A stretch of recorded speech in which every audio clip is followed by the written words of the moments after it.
Pep, glad you're good. Bad news though, obviously the injury to Trent. Just tell us a bit about that. What's going on? So he hyperextended his knee in the game. So he has a little tear in the collateral ligament.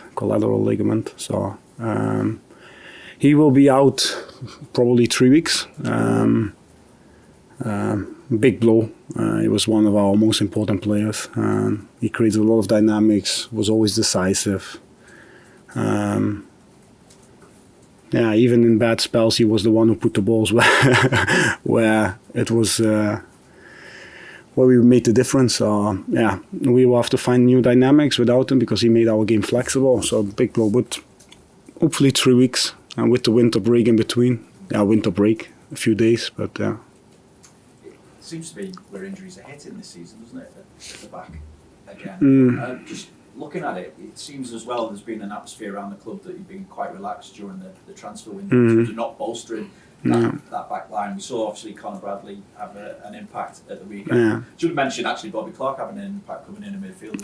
Probably like the way they took the yellow cards when they needed to when Arsenal didn't hit on the break. But how much is the relaxed attitude around transfers down to the emergence of players like Conor, like Monster of course as well? So two things. We spent a lot of money in the summer.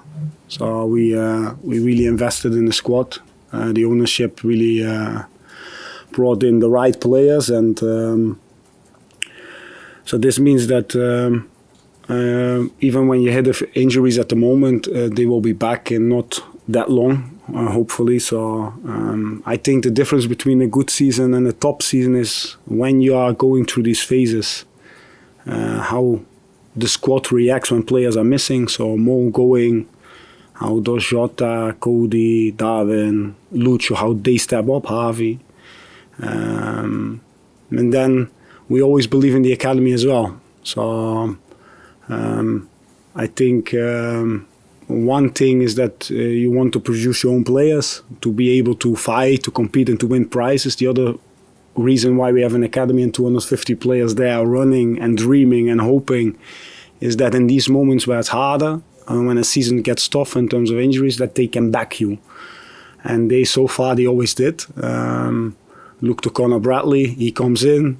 Martinelli comes in, fresh, to go 1v1 constantly, and Conor, maybe the first one not, but the big diagonal he couldn't clear, but after that he reads, he learns, and he can clear 2 or 3. 1v1 against Martinelli, first one he gets outplayed, the second one he learns and he closed the outside better. So these boys, they learn at the same moment, and I think Conor and Bobby, they are not backup players, they are part of our squad. They are young, hungry, and they are made for games like this. Look what happened with Jurel. Sorry to continue talking, but look what happened to Jurel. We put him in Newcastle when we were with 10 men. And after that, he feels our trust. He knows that we really can rely on him, and he makes the steps he makes. Young players just need opportunity. They don't need criticism, they just need trust from the coaching staff. And that's what we try to do. So these 2 boys, really good, but we have more of them. Do you have Virgil available again? Szoboszlai, when's he back? And Thiago, is he a couple of weeks? Yeah, so Virgil ran yesterday while we're doing the training with the subs. So he did a few jogs. He looked good. He was smiling, speaking. He did together with Jot, so that looked good. Now he will be back if he doesn't have That's the second thing as well. That these phases where you get sickness as well. You get players who get ill or staff who get ill. But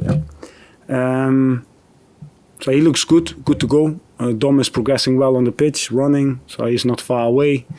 Robbo is on the 3rd month mark, so he has another scan. If that goes well, then we can really decide when to have more contact. What's the tricky thing with this injury?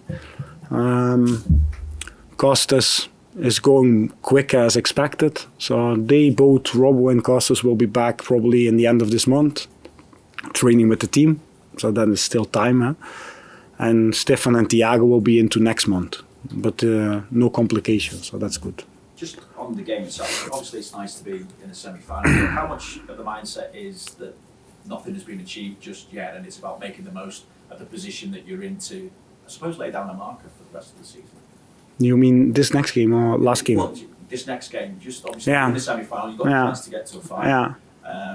And if you were to go on and win that cup final, obviously it lays down a marker. Yeah. Already done so. No, we all dream, when we are young, you want to play in the most iconic stadiums in the world, and Wembley is one of them. It has so much history and so many memories we already made there, so you want to go there. That's, I think, the team has this hunger. It's the closest final we can reach, but we have to respect Fulham, and they have a very clear way, a good offensive idea, really creative, especially they can build with three. The outside triangles are really flexible, so they constantly interchange positions.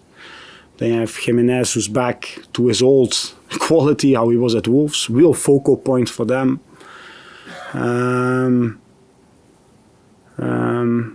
If you let them play, we analyze, then you see how much problems they can create against a team. And you saw what he did with West Ham. You saw what he did with Forest. And just now they won Arsenal.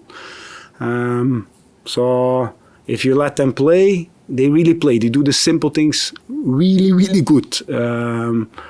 Really clear style. Marco does an incredible job, in my opinion. And then you have Andreas Pereira. He was my player when he was 9 years old at PSV Eindhoven. Unbelievable that you play against him now. So much creativity. He can play early passes to Jimenez. And Harry, of course, we know really well. Who has goal threat, who can shoot from everywhere. Great personality. We really like him. So, and then William, who, nothing to say, no. One of the better players. We really need to be spot on, like in the last game, our high press, our midfield press. We need to defend them with all we have, and then put our aggressive attacking style into place.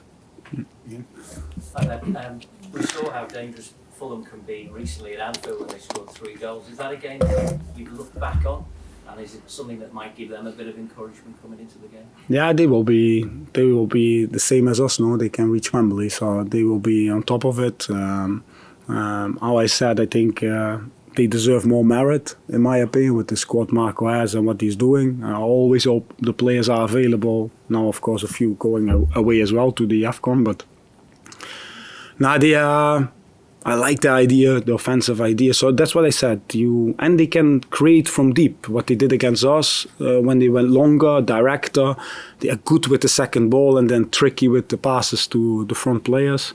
And when they can start crossing from deep, like fullback early crosses to the second post with the striker or the opposite fullback who arrives there, then they become really, really dangerous. We know we need to be spot on in all departments, that's for sure, It's over 2 legs, obviously. There's no away goal rule or anything like that. So do you see the tie as two games as a whole, or do you have to look at each one in isolation? In the moment where we are, after the crazy December schedule, and 2 days ago we go to Arsenal, you just look the next game. You're not even thinking about the game after. It's about... and that's also something we really like. No, we see just the next game as the next final. It sounds cliche, but it is like this, and that's how we prepare. We see which players are really available. We look how they are, and then we make a lineup, and then we go. Yeah. Carl? Sorry. Just to go back on Trent, his skill set has been so integral to how this side has evolved. Yeah. So how do you replace the irreplaceable? No, we have many weapons. So there's no irreplaceable. There's nobody. That's also... Mo goes away, Jota steps up. If the best players are not there and you play really well, the second half against Arsenal, then that's a good sign. That's a really good sign. And that's what we always have been done. We don't rely on 1 or 2 or 3 or 4 players. We're missing probably 4 or 5 core players from our leadership group. Robbo, Trent, Mo, And then you have, so we're missing 3 from the leaders. So that's a blow, of course. And he creates a lot of flexibility from the back. And he's this kind of, he can play passes what the forwards really like to receive, no? And he has verticality. He knows how to decide games, and he always sniffs when to put balls where. But the squad has a lot of other qualities, in my opinion, but for sure we need to find new dynamics. We always do that. It's a difference if Wata plays, for example, or Alexis plays on the 6. You find different dynamics. We always search to become better, to evolve the game, or to become a more complete team. You see what the players you have, and you try to build around that. It's different if Darwin plays striker or he plays on the left wing. If Jota plays striker, it's complete. So we always search in this way. So, and now we have to find solutions without Trent as well. But again, this squad has so much talent, so much power, and the biggest, what we always say, as long as counter pressing is there, everything else is replaceable. Hey, thank you so much for checking out the content today. If you want to get your name in and amongst these wonderful people, then head to redmenplus.com. Join as a Legend tier subscriber. You're going to get free merchandise codes. You're going to get in our Discord, and you're going to get your name at the end of YouTube videos. Yes, redmenplus.com, Legend tier status.